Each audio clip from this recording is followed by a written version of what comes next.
Bismillah ar-Rahman ar-Rahim. In the name of Almighty Allah, the entirely merciful and especially merciful. Dear viewers, I greet you with the greeting of peace. Assalamu alaikum wa rahmatullahi wa barakatuhu. May peace be with you. Ameen, ameen. Dear viewers, welcome to this program. And I hope, inshallah, you are ready. You are ready to take as much as you can from these treasures. And they are treasures from the Holy Quran. And guess what? They are free treasures. Nobody's going to take anything from you. Nobody's going to charge you. And the more you get, the more or the better for you. And we want everybody to carry as many treasures as he or she can, because we are sure that once you start getting the benefit, you will try to share the treasures that you have with others at no cost or at no effort from you. Rather, you will be rewarded by Almighty Allah for the sharing that you are going to do, inshallah. Welcome to this program. I am going to cover ayah number 191. 191, and this chapter number 3. And if the time helps, I will take you to the following or to the next ayah. So ayah number 191, chapter number 3, Surah Al-Imran. Here in this ayah, Allah subhanahu wa ta'ala defines for us the characteristics of the people that we learned. They are called, labeled and classified by Almighty Allah as Ulul Albab. Ulul Albab. People with smart hearts, smart minds. Who are those people? Where can I find them? What are they doing to be classified, to be labeled and to be prescribed and to be described to us as Ulul Albab? We need to get some details about them so that we would follow their path. We would take their qualities and would try our best to follow them. So remember, who labeled them Ulul Albab? It's Allah subhanahu wa ta'ala. It's not human. No intervention here. It's their creator who labeled them Ulul Albab. So I want to be among them. I'm sure you also want to be among them. Everybody wants to be among those Ulul Albab. Otherwise, there will be something wrong with us if we don't want to be among them. Let's see how Allah subhanahu wa ta'ala described them for us and how He classified them as Ulul Albab, which we are going to use this translation, this word, because we don't have alternatives. Until we have better alternatives, we call them smart people. Yes, but not smart according to our own criteria. It's according to Allah's criteria. So in the sight of Allah, they are smart. So here's how Allah subhanahu wa ta'ala described them.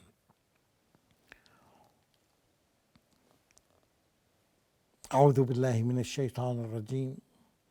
الذين يذكرون الله قياما وقعودا وعلى جنوبهم ويتفكرون في خلق السماوات والأرض ربنا ما خلقت هذا باطلا سبحانك فقنا عذاب النار.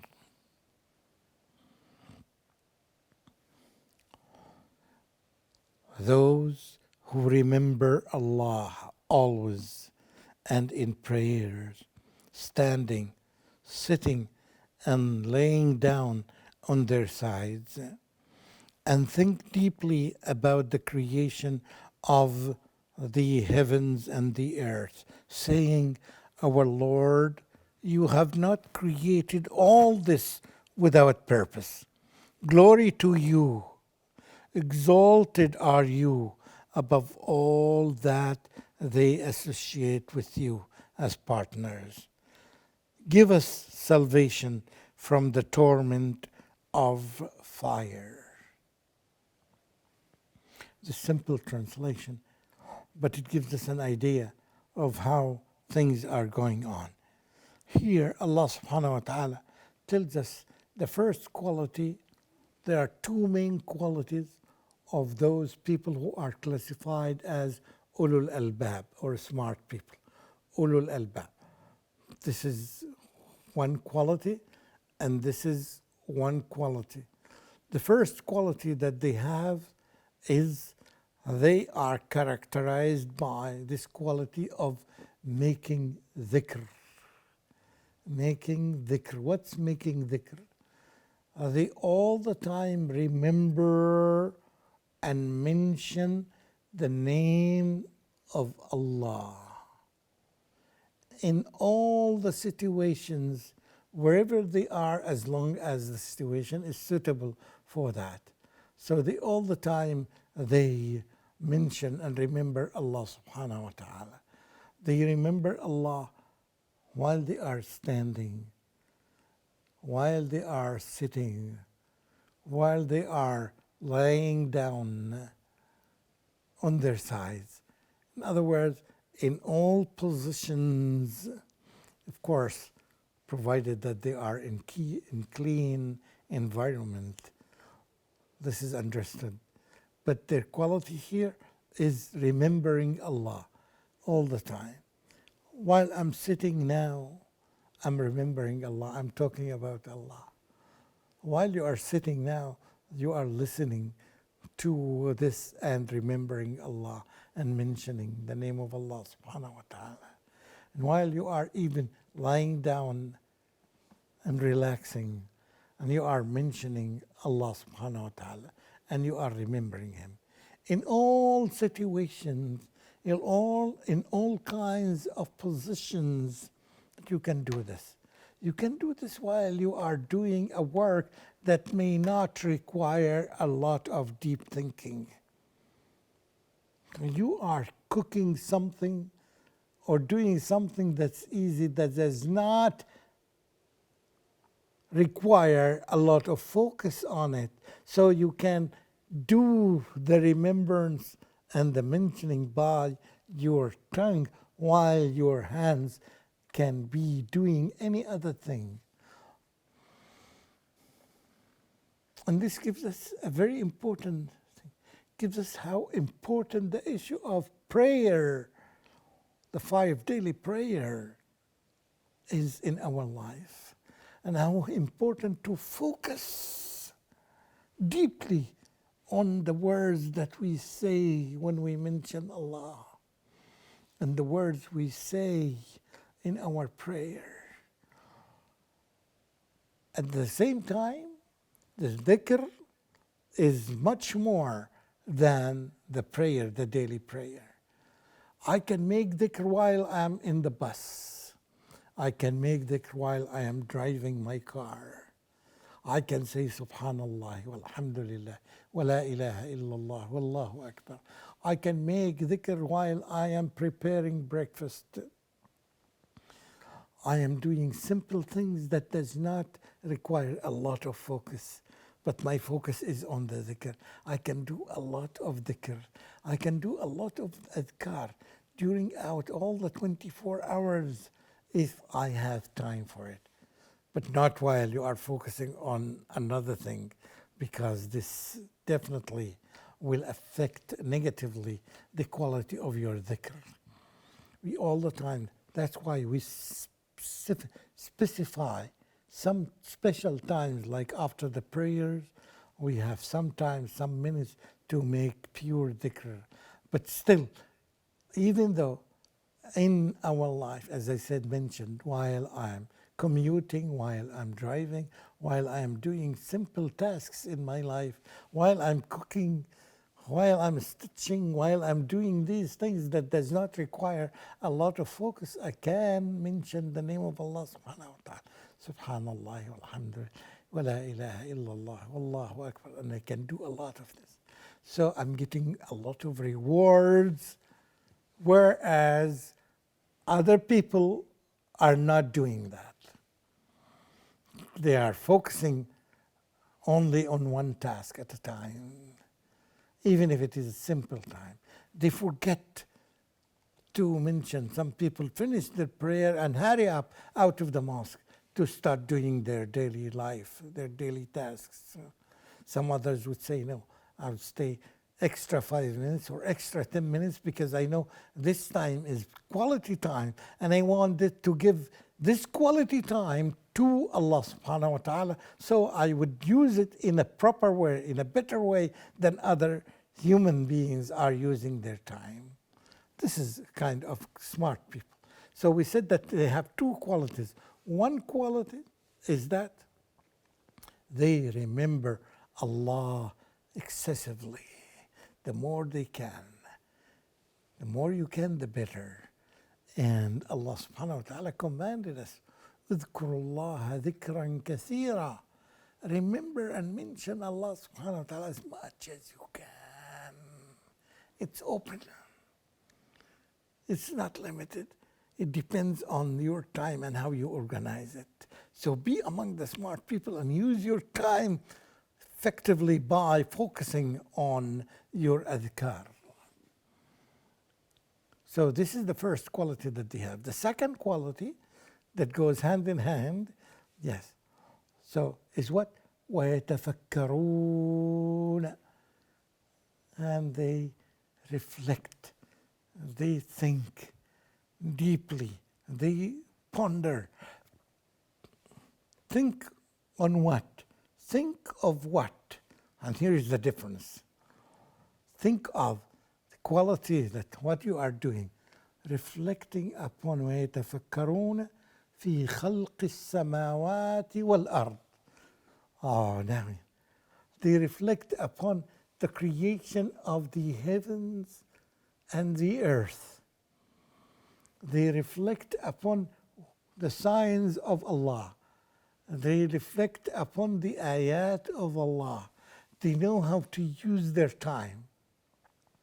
And they reflect deeply on that to the degree even some people around them think that they are sitting without thinking. And we have seen something here and there that some people may think that those people who reflect on these signs of Allah, right, with these two qualities, remembrance of Allah and deep thinking on the creation of Allah.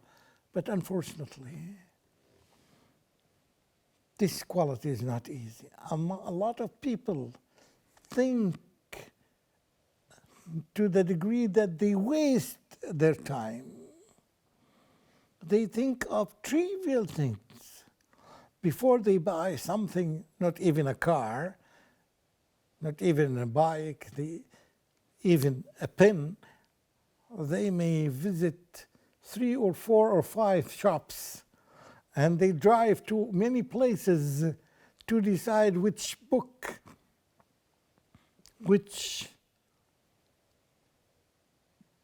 they want to buy. They waste a lot of time while they can use this time properly by sitting and by buying through the internet and can do just little search here or there. Don't waste your time on these things. There's something greater than this. Spend your time reflecting upon the creation of the heavens of Allah. And the best sign of Allah is just you, is your body. Examine how your eyes work and how many cells they have and how they receive the light. And there are many miracles you will find. Your hearing system, how it works. Your breathing system, how it works. Your body and the cells, how they work together and how they coordinate the work together. When they are a lot of miracles in one creation, which is very close to you. It doesn't require you even to go out to the balcony or the window to reflect upon one of the ayahs of Allah subhanahu wa ta'ala. While you are sitting, you reflect upon your body. When you read the books of biology, yes, of human body, reflect upon every member that Allah subhanahu wa ta'ala created with all these attributes and qualities. First of all, before I move on to the second, see the benefit of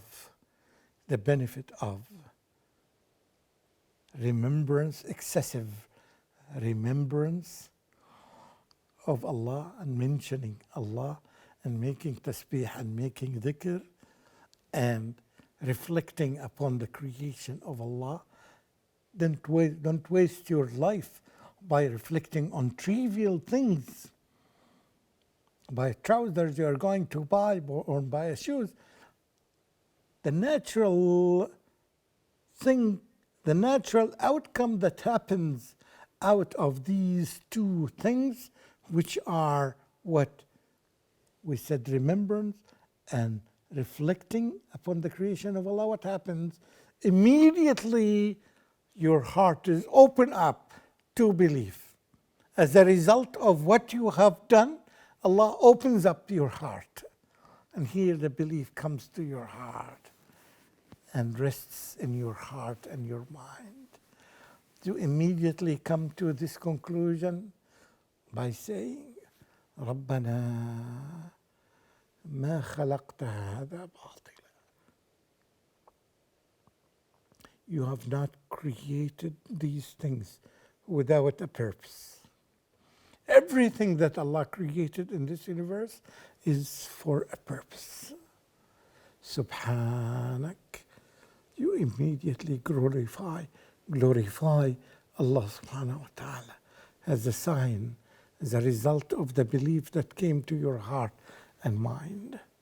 رَبَّنَا مَا خَلَقْتَ هَذَا بَاطِلًا Subhanak. And immediately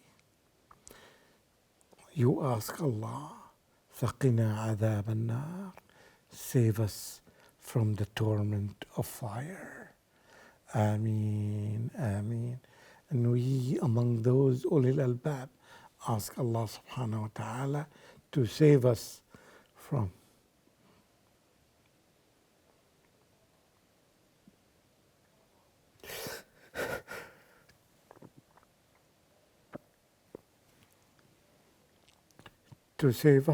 the torment of hellfire. Ameen, Ameen. وآخر دعوانا أن الحمد لله رب العالمين. والسلام عليكم ورحمة الله وبركاته.